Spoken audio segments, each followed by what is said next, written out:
Really? It's like, I need a Phillips screwdriver. And you know what was Must be beautiful getting about angry it? if people Is still get we didn't have screwdriver. self-service. Oh, yeah. Unless you wanted to pay for it on the cruise. I was like,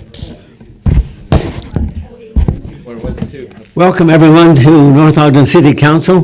Meeting now come to order. We'd ask that you mute your cell phone so that we don't have any disturbances during the meeting. We'd also like to excuse Councilman Severing. He seems to enjoy the beach at Hawaii more than he enjoys our presence this evening, so. We'll begin our meeting with an invocation and pledge of allegiance by Councilmember Swanson. Thank you, Mayor. Father in heaven, we're grateful for the opportunity to meet together as citizens. We're thankful for the country in which we live and the freedoms that we enjoy. We're grateful for our great community, the brother and sisterhood that we enjoy, and the deep community feelings that we have. We pray that we'll be civil and kind in our discussions tonight and that we'll make good decisions. This we pray in the name of Jesus Christ. Amen. Amen. You stand and join me with the pledge. I pledge allegiance to the flag Of the United States of America and to the republic for which it stands, one nation under God, indivisible, with liberty and justice for all.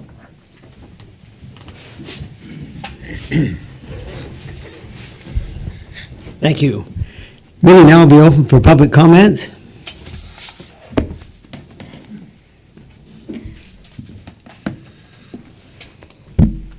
Lynn Satterthwaite, 1143 East, 2750 North. Thank you for serving.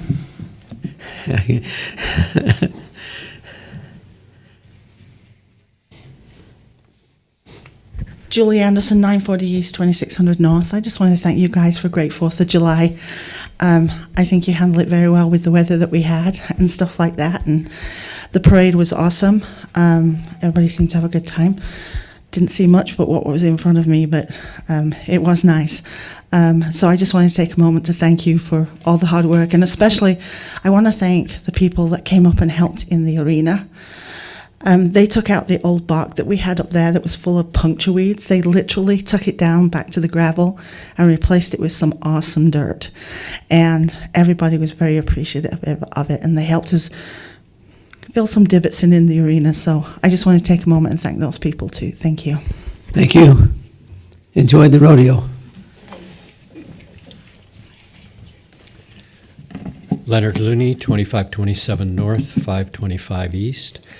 I just want to second the thanks for the 4th of July. It was really a wonderful day, and enjoyed that. And I know it took a lot of work on the part of a lot of people, you guys included. So thank you for that.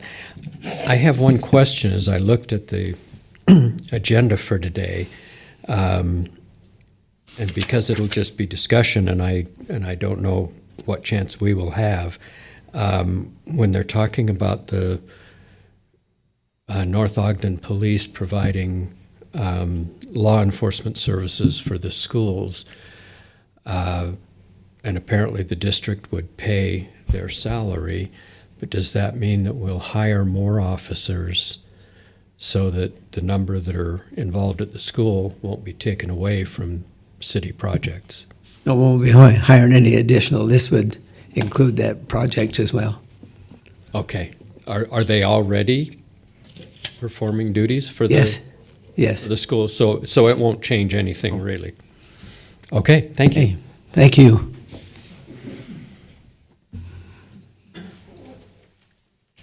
Seeing no other comments, we'll move on to the agenda. The next item is a major project. It's 2550 Detention Basement presentation by Zion's Public Finance Department on the potential impact of converting the existing basin to commercial use. Our presenter will be Benj Becker from Zion's Public Finance, and we appreciate his attendance with us this evening. Thank you, Mayor. Thank you, Council, for letting me come. And it's always refreshing to see people who thank the City Council, so it's impressive. I'm here to talk about the property that is city-owned property, about 6.6 acres. And we were asked to do really a highest and best use consideration, understanding fiscal impacts that may come from different potential uses at that site, and then talk a little bit about some retail market trends. I'm assuming you can all see this, or I guess you got it over here. We'll dim it down a little bit. There you go. Good. Let's see, I probably already messed it up that it's not clicking forward. Try it now. There we go. So real quick on just what a highest and best use study is, what we're looking for is the use that will create the greatest value to the underlying land. So you think of it as a funnel, and you take all of your ideas and throw them into this funnel, and it has to go through these different layers. First, what's physically possible, then what's legally permissible, financially feasible, and maximally productive. When you're looking at physically possible, you look at site and visibility exposure or site characteristics. You typically wouldn't put a grocery store on a really sloped lot. We try not to put child care centers next to prisons. There's some simple things that you look around in the neighborhood to say, would this make sense? This site has great visibility and exposure characteristics. It's got frontage on 2 rights of way. It's very adequately configured for multiple use options. So the physical possibility parts of highest and best use really don't narrow it down a whole lot. What's legally permissible, it's currently zoned RE20 for suburban residential use, essentially single-family residential and agricultural uses. I'm sure you're very familiar with the zoning, so I won't go into detail about that. But you being, city ownership, there is obviously some zoning flexibility, so that doesn't necessarily narrow down our potential results more. We get to, financially feasible. Something is considered feasible if all of the costs of construction, say if those equal $1 million, if the ultimate anticipated value is $1,000,001, if there's just $1 of what would be called profit there, that's considered feasible. Now that doesn't mean that anyone would undertake it, but if the costs are more than what the value is, you wouldn't anticipate anyone to build that, and so it's suggested that it's not feasible. So feasibility is a reflection of current market conditions, and current market conditions for residential property, there's very strong support. I'm sure as a council you take a lot of requests for apartments and townhomes, row homes, very low vacancies in the rental market. There's increasing rental rates. Very limited concessions, meaning that developers or property management are not having to give up large periods of free rent in order to entice apartment tenants. Very short rollover periods. The office market has healthy employment growth, leading to office demand in key areas. We're still seeing some of those key areas with a little bit of a focus on transportation, a focus on access to services. Suburban office use has been primarily limited to professional users who need typically less than 5,000 square feet. So this would be your local accountant or chiropractor. That they're looking at a little bit smaller needs than more typical headquarters spaces that you see lining I-15 throughout the state. Retail, there's definitely healthy demand for specialty retail options, and I'll go in a little bit more detail on this later, in key locations, generally considered along all of the Wasatch Front to be very overbuilt. And as changing retail trends occur, we're seeing this play out with more larger vacant centers and retail being key on the very appropriate key areas. So we'll get into that. And then if you look at what's maximally productive, this is the use that creates the greatest return to the land. So you want to really find out which property or which use type creates the greatest profit, and thereby that's the greatest return to the land.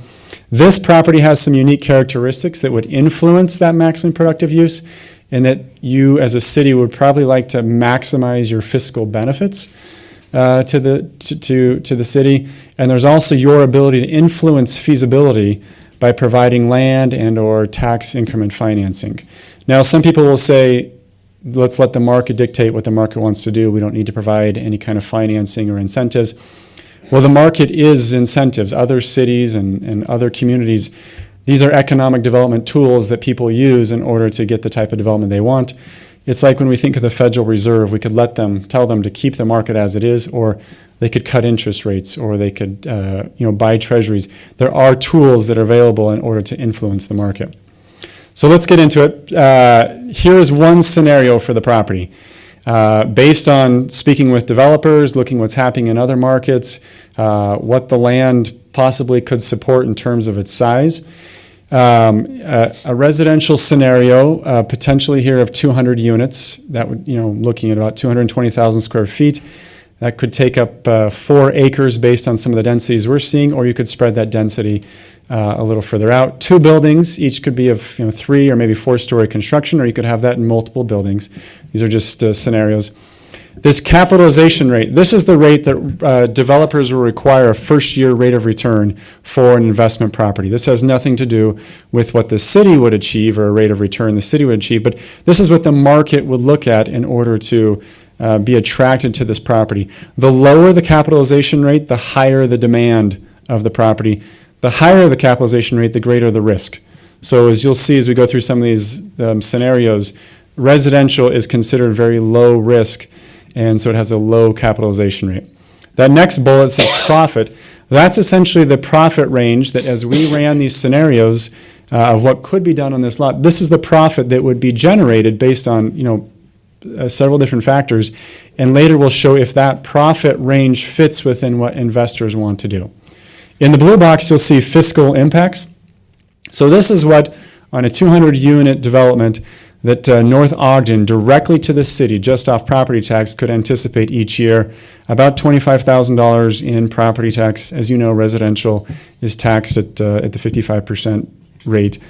A population distribution, this is associated with sales tax and is based on the amount of new population that you would expect in a development like this.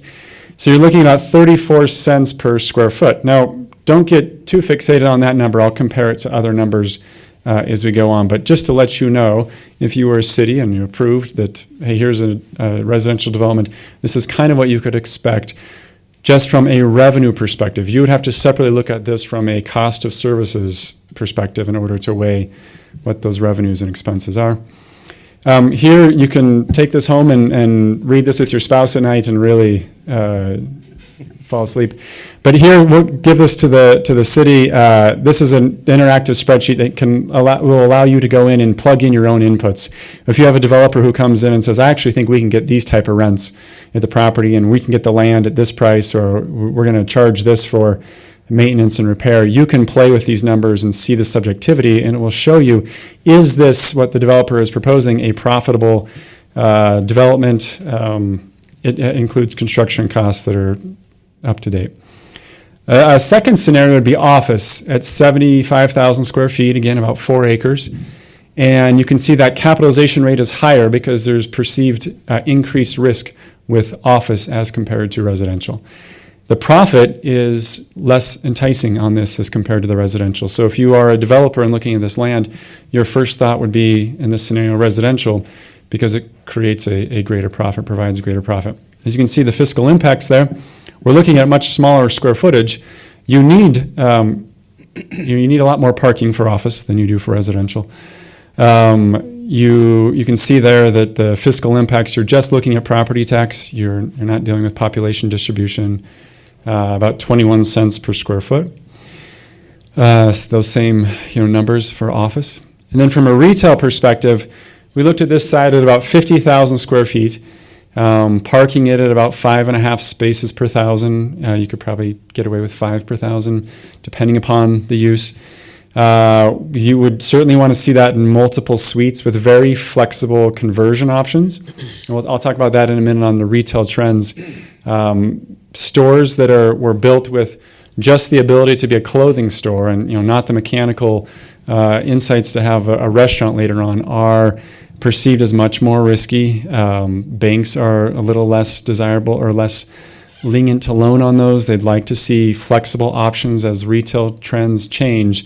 They want to see retail spaces being flexible from small spaces to large spaces to multiple uses.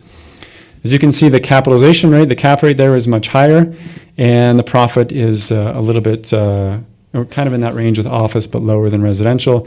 You can see the impacts to you as a city are significantly greater than the other options due to primarily that sales tax impact. This is assuming a sales tax that would, a combination of restaurants and different retailers that would generate that type of sales tax revenue. Here's the fiscal impact to North Ogden on those 3 different uses.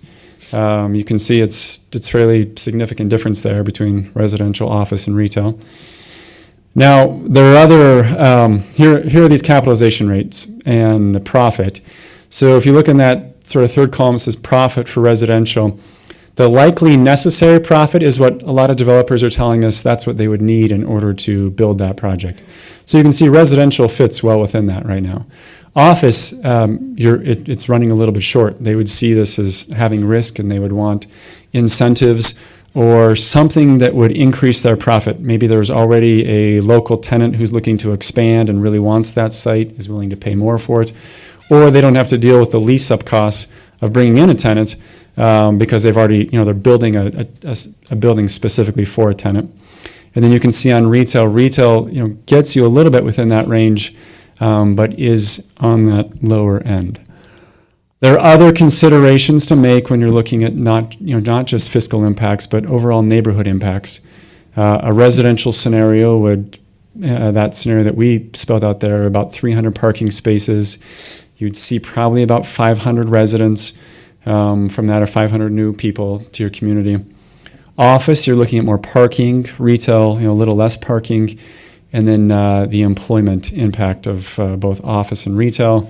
Again, it depends on your type of office user. We're seeing some of these call centers and office space signing leases at very, very, really packing their employees in together, where other firms are spreading them out a little bit more. Any quick questions on that so far? You want me to just keep going and questions at the end, or? So is the retail, it was 109,000 on 4 acres, or was it 3, something like that? So the additional acres would generate more, or does it take that much space for parking and? No, so that's a good question. That includes the space that you would need for parking. That was under the consideration that, not all of the site would be necessarily ideal for parking or ideal for retail. You'd certainly want to, your best sites would be right off of the, off of 2600. And that anything much over 50,000 square feet, you're going to start seeing a fairly decent absorption period. If you were in need of a grocery store right there in that area, then sure, we'd consider, but you've got 2 grocery stores, as you know, right, stone's throw from there. So anything much over 50,000 square feet, you're really looking at a fairly longer absorption period. So you could see more being generated from that site. This is giving you more of a near term. Each of those uses, you could pack on more density. This is giving you what we think the market could support here in the fairly near term. Okay, thank you. Yeah. There are options for increasing profitability and investment desirability. You could essentially reduce the cost of the land by lowering perceived value as portion of the equity. That's if you were to participate in development, or if you were simply just going to sell the land. If you wanted a specific use type there, you could reduce your what you believe is the value of the land in order to get the fiscal impacts or the use that you find desirable for the area. Make tax increment financing tools available. I have not delved into this, but I believe there's a RDA that's covering this area. I don't know what you have in terms of available increment, but that could certainly be a consideration. That property will go from, right now has no taxable value, or it's not generating tax or whatever is built on it. So that will create quite a bit of increment there. As a city, as an RDA board, you have the opportunity to provide financing options. Cities can also, the RDA can also provide equity in addition to the land. So there are options here that if some of those use types were not necessarily supportable by the market, they could be made more desirable based on some of the tools that you have. Oops. One thing when I was talking with Mr. Call about was retail characteristics, and you have some retail activity in that area. Just to give a brief understanding of what's happening in the retail market. So it's a great site for retail in that you have really strong traffic counts. You've got population support, as you can see there from those statistics. You've got strong income support. and strong capture characteristics. And that means that everyone who lives in Pleasant View, as you probably already know, spends a lot of their dollars in North Ogden. That's a win-win for you, a lose-lose for them. But the fact that if you can put your retail on near your borders, it just helps you from a sales tax perspective. That sounds sneaky, but that's what people do. Some concerns about retail characteristics are there are certainly changing market trends. Less space requirements per capita than what we saw 5 years ago and 10 years ago.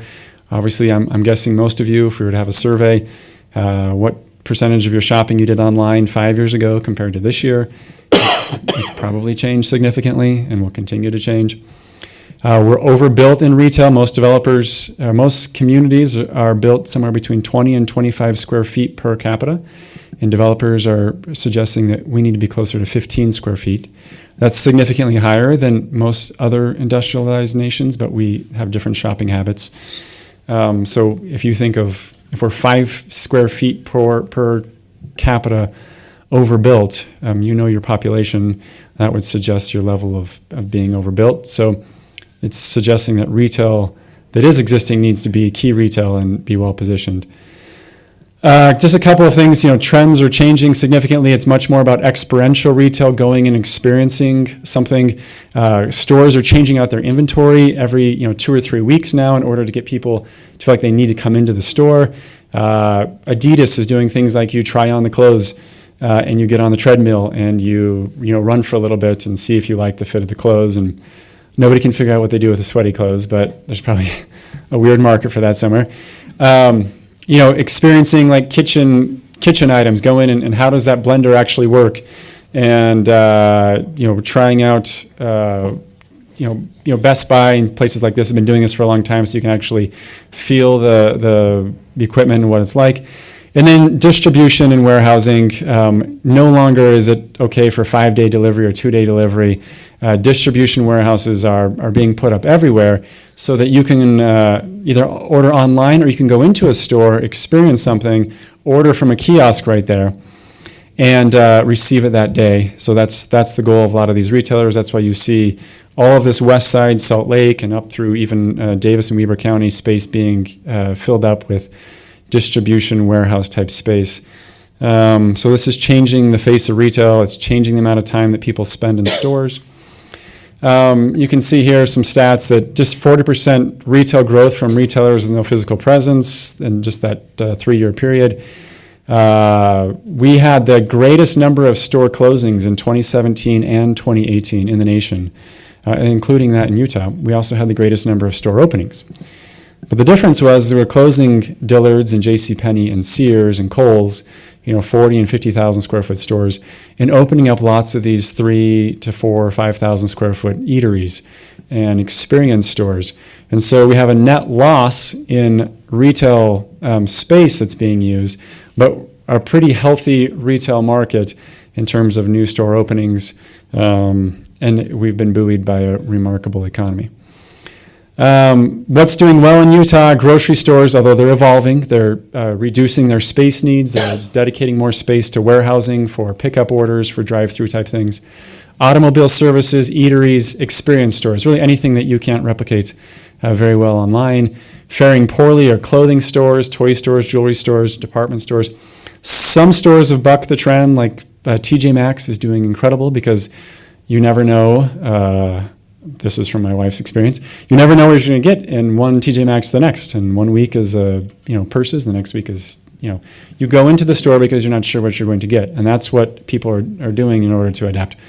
Anyways, I think I've gone through this. Retailers really want the following. So just as you consider potential retail for that site, very strong traffic counts, of course, growing populations. What's become much more important in the last couple of years are daytime populations.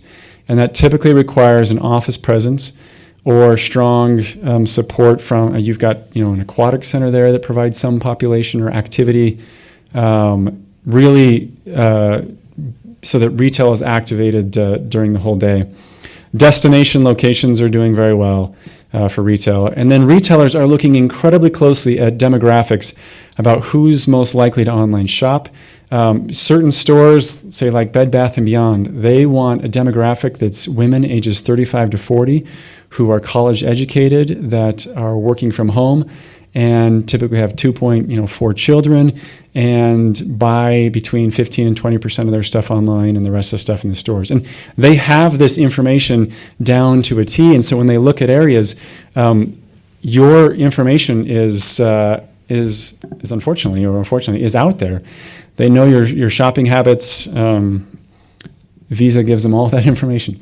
So here, and I'll just fly. I won't really go over this, but it's good to know what retailers are looking for in specific sites. So if you have residents or people who say, hey, why do we not have a Trader Joe's? There are specific requirements that these retailers are looking for, and you can match them up with your specific sites and say, where is it that maybe we fall short, or how many years would it take until we could get a Cabela's if that's something you wanted. And this is obviously all of your information. We've got these on hundreds of different stores if you want that information. It's just important to know the impact of these different retailers on a city, particularly if you're considering giving tax increment financing for a specific project. You can help dictate which retailers come into a development or not. And if you see here, I was surprised to see that Burger King and Wendy's, who take the same store size, generate significantly different amounts. Now, that's not a whole lot of fiscal impact to a city. This is purely off of sales tax dollars and not property tax. You can see Costco and Shopko as the glaring example. Shopko now obviously going out of business or is bankrupt. They almost they feel like they take about the same amount of space, huge parking lots. And if you're a city, you get $760,000 on average in Utah from a Costco, whereas Shopko, you get $38,000. I mean, it's remarkable the difference there. So when you're considering tax increment financing, you can include in your interlocal agreements or your development agreements with your developers and say, we'll provide tax increment financing for retail use in this, but the retailer has to generate over $400 a square foot or $500 a square foot, whatever it might be, so that if you don't want the, Taco Times, or nothing wrong with Taco Time, or Papa John's, but you'd like to see a higher upscale type use, you can help direct that a little bit. You can see here's how they stack up on a square foot basis. Costco remarkably greater than all those. I think this is my last slide, but any guesses? Well, I pushed it too quick. Apple generates $27.50 a square foot. Compare that to all those others. So if you can get an Apple store, good for you. The only other stores that I found that are similar to that are Lululemon and Tiffany's. But the point here in showing you this is that retail varies significantly from store to store, from use to use. It's important for you to know what's coming in, not only just that, hey, we're going to approve 20,000 square feet of retail. What is the developer's proposed intentions here on the type of retail, the specific retailer, and are the demographics there to really support that use? Any questions? Sorry, that might have been a little lengthy. What is a Lululemon? Oh, wow. It's This is good. athletic wear. Okay. Yeah, it's essentially really expensive spandex. Yeah. I don't shop, obviously. You should thank yourself because that's an expensive store. Any other questions? Do you know what the square footage per capita of our area is? You talked about, Yeah. you were saying around 15 square feet per capita. I don't. It'd be a good number from your. I don't know who your head planner is, but that would be probably a number that they have, and then dividing that by your population. That'd be great to know. It's somewhere around 20, Okay. but we can get the exact number. And some cities might have a little more leniency on that, and that you're capturing again from other cities a little bit more than other. I live in Bountiful, and everyone in Bountiful spends their money in Centerville because there's nothing in Bountiful, just the way that it's laid out. So Bountiful probably has a pretty low per square foot, where Centerville might be extra high. So, Thank you. And quite a bit of our square footage is the grocery stores, which are a different type of a modifier as well. So council, this is kind of the discussion for, do we want to move that basin? Do we see a need to, and you don't have to make a decision tonight, but the idea is, is there a reason to pursue turning that property into something else based on sales tax, property tax type of opportunities, understanding that there's also a cost to moving it and that sort of thing. So this was kind of to help, I guess, have that conversation about whether or not it was worth it to look at moving it. So. Any other questions from council? But thank you very much for your presentation, Mr. Becker. Thank you. Thanks.